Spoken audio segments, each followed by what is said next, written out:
朋友们好，这是我的一颗亚洲兜兰，眼前呢是它即将盛开的花苞。我在大约3个月前拥有了一颗亚洲兜兰，它的花色十分俏丽。我最喜欢的呢是它的那抹青绿和那抹嫩黄。花色美是喜欢一盆花的主要原因。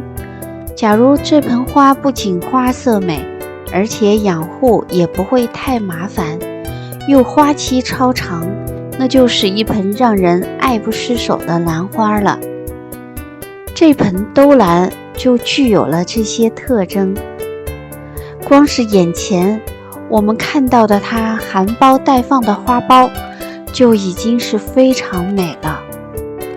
我当时拥有这盆花的时候呢，它依然开着花，当时还在1周后呢销了一个花苞。我觉得呢，可能是因为我换了养护环境吧。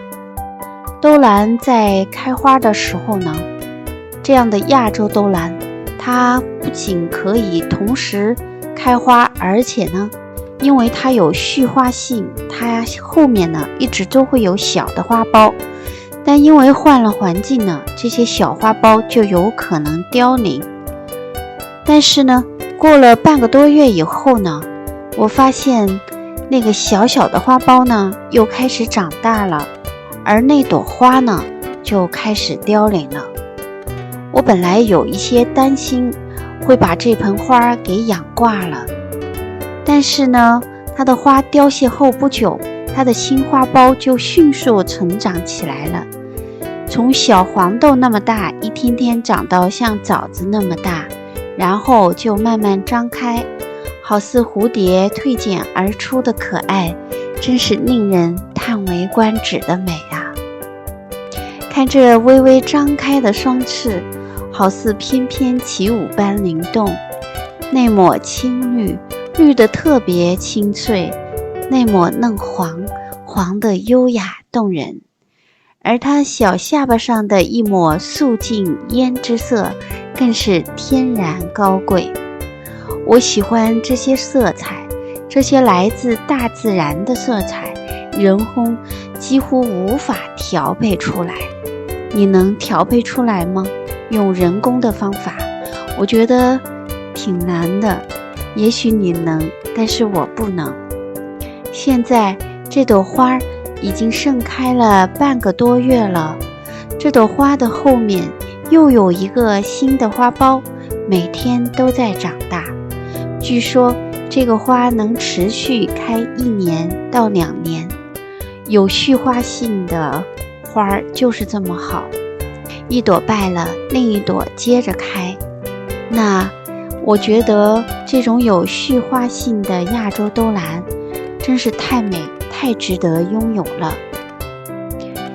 我在花期的养护呢也很简单，除了给它明亮的散射光以外，1周浇水1次，开花的时候几乎不加肥料，花凋谢了，如果花苞还在长，就浇一些薄肥。